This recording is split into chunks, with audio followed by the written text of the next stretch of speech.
Restaurant में खाना खाने पहुंचे परिवार के साथ में स्टाफ के लोगों ने मारपीट किया और दोनों के बीच में सर्विस चार्ज हटाने को लेकर नोकझोंक हुई थी। बहसबाजी देखते मारपीट में बदल गई और मामला सेक्टर थाना 113 के ड्यूटी फ्री रेस्टोरेंट का है। बताया जा रहा है कि इस दौरान महिलाओं के साथ भी धक्का मुक्की की गई। ये वीडियो सोशल मीडिया पर सामने आया और जिसके बाद अब पुलिस पूरे मामले को लेकर संज्ञान ले रही है। तस्वीरें आप देखिए जहां दो पक्ष आपस में भिड़ते हुए नजर आए। पहले यहां पर मामूली बहस हुई, लेकिन उसके बाद बात इतनी बिगड़ गई कि यहां हाथापाई तक पहुंच गई। और ड्यूटी फ्री रेस्टोरेंट का ये पूरा मामला है, जहां पर रेस्टोरेंट में खाना खाने पहुंचे परिवार के साथ में स्टाफ के ही लोगों ने मारपीट की है। देखिए, स्टाफ के लोग और जो परिवार यहां पर खाना खाने पहुंचा था, उनके बीच आपस में विवाद हो गया। ज्यादा जानकारी के साथ में हिमांशु शुक्ला फोन लाइन पर जुड़ गए हैं। हिमांशु, इस वीडियो को लेकर क्या ज्यादा जानकारी, क्या बात रही जिसके चलते बात इतनी बिगड़ गई कि हाथापाई तक पहुंच गई? बिल्कुल, देखिए आपको बता दें, परिवार जो है वो रेस्टोरेंट ड्यूटी फ्री रेस्टोरेंट है जो सेक्टर मॉल में है, सेक्टर 75 में, वहां गया था पार्टी के दौरान। जब बिलिंग की बात आई तो बिल के दौरान सर्विस चार्ज लगाया गया, लिहाजा सर्विस चार्ज जो है जो पार्टी करता थे उन्होंने मना कर दिया सर्विस चार्ज देने को लेकर। उसी के बीच में नोकझोंक हुई थी और उसके बाद बात इतनी बढ़ गई कि मारपीट शुरू हो गई। और साफ तौर पे वीडियो में देखा जा सकता है कि किस तरीके से जो रेस्टोरेंट के संचालक थे, जो वहाँ के मैनेजर थे, जो वहाँ के कर्मी थे, वो हावी हो गए परिवार पे और मारपीट करने लगे। और साथ ही महिलाओं के साथ भी नोकझोंक और मारपीट धक्का मुक्की हुई है। लिहाजा अब पुलिस की तरफ से ये कहा गया है कि दोनों ही पक्षों की तरफ से लिखित तहरीर दी गई थी और एफआईआर दर्ज कर ली गई है, यानी क्रॉस एफआईआर हुई है। एक तरफ परिवार ने दी है और दूसरी तरफ रेस्टोरेंट की तरफ से दी है और एफआईआर दर्ज कर ली। अब जांच के आधार पर कार्रवाई की जाएगी। जी, तमाम जानकारी साझा करने के लिए बहुत शुक्रिया हिमांशु आपका।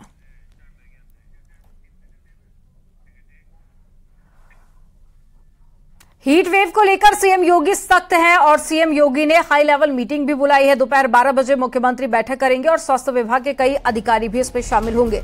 तो एक बड़ी खबर आपको बता रहे हैं, गर्मी लगातार बढ़ती जा रही है, हीट वेव भी चल रही है, जिससे कई लोगों की मौत का मामला भी सामने आया था। तो कुछ लोगों की मौत सिर्फ गर्मी की वजह से हो गई और ऐसे में हीट वेव भी लगातार जारी है, गर्मी निरंतर बढ़ती जा रही है, तापमान में भी वृद्धि हो रही है। अब इन्हीं सब मुद्दों को लेकर आज इस बैठक में चर्चा की जाएगी। मुख्यमंत्री योगी आदित्यनाथ की अध्यक्षता में ये बैठक होगी, जिसमें स्वास्थ्य विभाग के तमाम अधिकारी भी शामिल होंगे। तो आपको बता दें कि 12 बजे ये बैठक होगी। सीएम योगी आदित्यनाथ इस बैठक की अध्यक्षता करेंगे, स्वास्थ्य विभाग के अधिकारी भी इसमें शिरकत करेंगे, जिसमें आने वाले दिनों पर किस तरह से हीट वेव पर कंट्रोल किया जा सके और लोगों को कैसे सुविधा मुहैया कराई जा सके, इन तमाम मुद्दों पर आज इस बैठक में चर्चा की जाएगी। तो तापमान लगातार बढ़ता जा रहा है और हीट वेव भी चल रही है, जिसकी चपेट में आने से कई लोग बीमार हो रहे हैं। कुछ लोगों की मौत की जानकारी भी मिली थी और ऐसे में मुख्यमंत्री योगी आदित्यनाथ ने हाई लेवल मीटिंग बुलाई है और 12 बजे ये बैठक होगी, जिसमें स्वास्थ्य विभाग के अधिकारी भी शामिल होंगे। और ज्यादा जानकारी के साथ में लखनऊ से मोहम्मद शबाब जुड़ गए हैं। शबाब का रुख कर लेते हैं। शबाब, हीट वेव को लेकर आज मुख्यमंत्री योगी आदित्यनाथ बैठक करने जा रहे हैं। बैठक को लेकर क्या कुछ कयास, क्या मुद्दे होंगे जिन पर आज इस बैठक में चर्चा की जाएगी? देखिए, सबसे महत्वपूर्ण मुद्दा उत्तर प्रदेश में प्रचंड गर्मी और लू के थपेड़े ही रहेगा, क्योंकि हाल फिलहाल के दिनों में जिस तरह से गर्मी प्रचंड रूप से बढ़ी है पूरे उत्तर भारत में, उसका बड़ा असर अब लोगों की जानमाल पर दिख रहा है। सीधे तौर पर कई लोगों की हीट वेव से खबरों की सूचना है, जिसके बाद मुख्यमंत्री योगी आदित्यनाथ ने इस पर नाराजगी जताई है। अस्पताल प्रबंधन को इस बात के दिशा निर्देश दिए गए हैं कि किसी भी तरह से मरीज जो हॉस्पिटल्स में आ रहे हैं हीट वेव्स के चपेट के, उनको प्रॉपरली इंतजाम मिल सके। इसके अलावा चौराहों पर बंदोबस्त किए जा सकें, लोगों को हीट वेव से बचाव के भी जो सार्वजनिक उपाय हैं उनकी जागरूकता फैलाई जाए। इस तरीके के तमाम जो बातें हैं उनको लेकर के दिशा निर्देश मुख्यमंत्री की तरफ से दिए जाएंगे और सिर्फ इंसानों के लिए नहीं बल्कि पशु पक्षियों के लिए भी जो माकूल बंदोबस्त हो सके उनके लिए भी दिशा निर्देश मुख्यमंत्री की तरफ से दिए जाएंगे कि जो पशु सड़कों पर फिरते हैं उनके लिए गौशालाओं में प्रॉपरली प्रबंध हो, किसी भी तरह से किसी समस्या का समाधान, किसी समस्या का सामना जो है वो ना करना पड़े। इन तमाम बातों को लेकर के दोपहर में 12 बजे मुख्यमंत्री ने बैठक बुलाई है। इस बैठक में स्वास्थ्य विभाग के तमाम अधिकारी मौजूद रहेंगे। इसके अलावा हाई लेवल के जो ऑफिसर्स हैं वो मौजूद रहेंगे और नीचे के हुक्मरानों को तमाम तरीके के दिशा निर्देश दिए जाएंगे कि इस हेट वीव में ईश्वर की जो है वो हेट वीव से तो नहीं जाया जा सकता, लेकिन कैसे बचाव किए जा सकते हैं, इन तमाम बिंदुओं पर चर्चा की जाएगी। जी, तमाम जानकारी साझा करने के लिए बहुत शुक्रिया मोहम्मद शबाब आपका। तो चलिए खबरों में आगे बढ़ेंगे, बात करेंगे बलिया की। बलिया में जिला अस्पताल में मरीज की मौत का सिलसिला जारी है। बीते 24 घंटे में 178 मरीज भर्ती हुए, जिनमें 14 लोगों की मौत हो गई है। मौत का आंकड़ा बढ़ रहा है और अब 69 हो गया है ये बढ़कर आंकड़ा। सीएमओ का कहना है कि गर्मी की वजह से मरीजों की संख्या बढ़ रही है और मृतकों में बुजुर्गों की संख्या ज्यादा है। तो लखनऊ से आई टीम जांच कर रही है और आपको बता दें कि जांच के बाद में मौत के कारणों का पता चल पाएगा। तो एक बड़ी खबर आपको बता रहे हैं, देखिए गर्मी की वजह से मरीजों की संख्या बढ़ती जा रही है। हालांकि जो डॉक्टर्स की तरफ से स्टेटमेंट इससे पहले दिया गया था, उन्होंने बताया कि जो भर्ती हो रहे हैं लोग, उनमें से ज्यादातर लोग बुजुर्ग हैं जिनको कई सारी बीमारियां हैं और इसी के चलते उनकी मौत हुई है। और अब एक जो बड़ा कारण है वो गर्मी भी सामने आया है। ज़्यादा ही है, जिसकी वजह से हमारे इंडोर मरीजों की संख्या बढ़ी है। 178 मरीज कल जिला चिकित्सालय में भर्ती हुए हैं, जिनकी देखरेख की जा रही है और 24 घंटे में जो है 14 मौतें हुई हैं, जो विभिन्न बीमारियों से ग्रसित थे। बलिया में 3 दिन के अंदर 69 मरीजों की मौत पर परिवहन मंत्री दयाशंकर सिंह ने कहा कि गर्मी के समय में मृत्यु दर बढ़ जाती है। इसके पहले भी गर्मी के मौसम में ऐसा होता रहा है, लेकिन ऐसा नहीं है कि केवल इसी कारण से ये सब हो रहा है। मंत्री ने आगे कहा कि मरने वालों में जो लोग हैं 70 साल से ऊपर के लोग हैं और ऐसे में उनकी एज ज्यादा है, इसे भी एक बड़ा फैक्टर बताया गया। और साथ ही अक्सर गर्मियों के दिनों में जो मौत का आंकड़ा है वो बढ़ जाता है। समय में पहले भी में थोड़ा मृत्यु दर बढ़ जाती है, ये पहले का भी है। तो वो ऐसा नहीं है कि केवल इसी के कारण हो रहा है, ऐसा नहीं है। ये गर्मी के मौसम में आप बुजुर्ग आप देख रहे होंगे, उसमें कोई 70 साल 60 साल से ऊपर के लोग ही हैं। तो ये जनरली होता है और उसकी पूरी हम लोग रोकथाम के लिए जो भी सरकार की तरफ से व्यवस्था, जिला अस्पताल पर सभी हमारे 2 ज्वाइंट डायरेक्टर लेवल के लोग यहाँ पर उपस्थित हैं।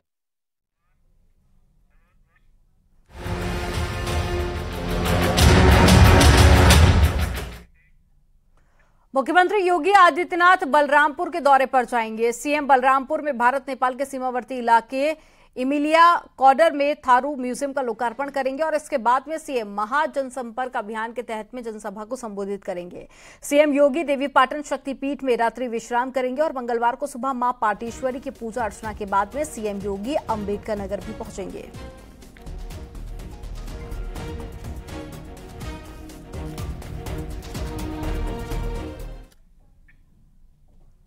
अंबेडकर नगर में सीएम योगी के दौरे को लेकर जिला प्रशासन पूरी तरह से अलर्ट है और पुलिस की चौकसी बढ़ाई गई है।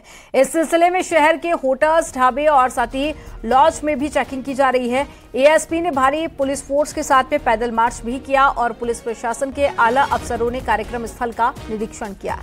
सीएम योगी कल सुबह 10:30 बजे यहां पहुंचेंगे और 10 अरब से ज्यादा 2277 परियोजनाओं का लोकार्पण और शिलान्यास करेंगे। इसके बाद में सीएम योगी महा जनसंपर्क अभियान के तहत में जनसभा को संबोधित करेंगे। तो अंबेडकर नगर में तैयारियां पूरी कर ली गई हैं, सुरक्षा के कड़े इंतजाम यहां पर किए गए और पुलिस ने फ्लैग मार्च भी निकाला।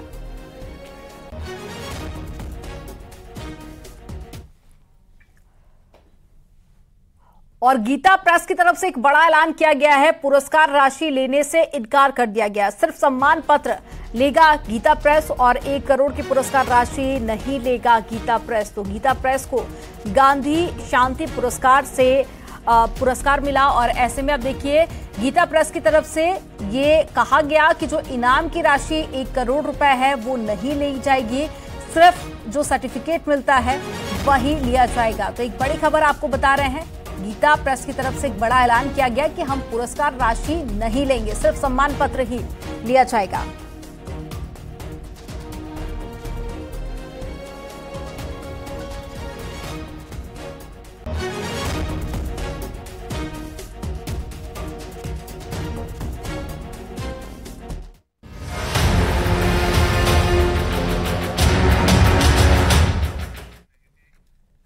और यूपी में बड़े प्रशासनिक फेरबदल की तैयारी है। कई जिलों में डीएम और साथ ही कई एसीएस बदले जाएंगे। शिकायतों और खराब परफॉर्मेंस के आधार पर ये तबादला होगा। जन शिकायतों में ढिलाई बरतने वाले डीएम भी हटाए जाएंगे। तो 3 साल में ज्यादा जिलों में जमे 80 पीसीएस अफसर हटेंगे और इसी महीने 3 ईसीएस समेत 8 अफसर रिटायर्ड हो रहे हैं। संजय आर भूसरेड्डी, प्रशांत त्रिवेदी और साथ ही आलोक कुमार रिटायरमेंट पर हैं। और आईएएस संजय आर भूसरेड्डी के पास में 3 अहम पदों की जिम्मेदारी है। प्रशांत त्रिवेदी के पास में यूपीएसआरटीसी के अध्यक्ष की जिम्मेदारी है और इसी महीने पीसीएस अफसर उदय सिंह, दिवाकर सिंह, अभय कुमार मिश्रा और साथ ही देवी दयाल का भी रिटायरमेंट होना है।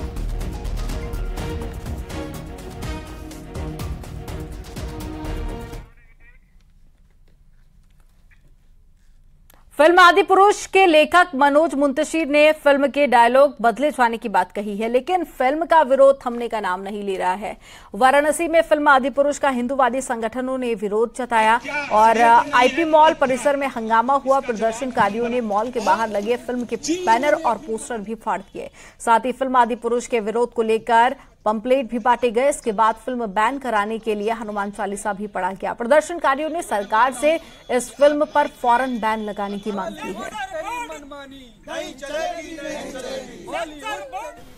रामायण के पात्रों की चर्चा करके हमारे आराध्य जो भगवान हैं उनकी छवि को धूमिल किया गया है। एक टपोरी की तरह उनकी छवि बनाई गई है। जो आदिपुरुष फिल्म है उसमें हमारे भगवान टपोरियों की भाषा बोल रहे हैं। तो ये हमारी आस्था पर कुठाराघात किया गया है। युवा पीढ़ी को गुमराह करने का प्रयास है।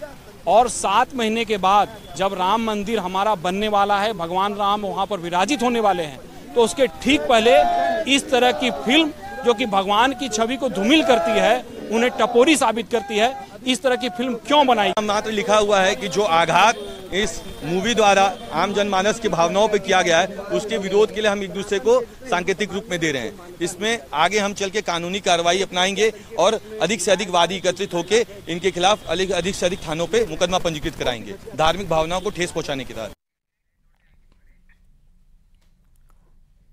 और चलिए यहाँ पर रुकेंगे एक छोटे से ब्रेक के लिए। आप देखते रहिए न्यूज़ 18।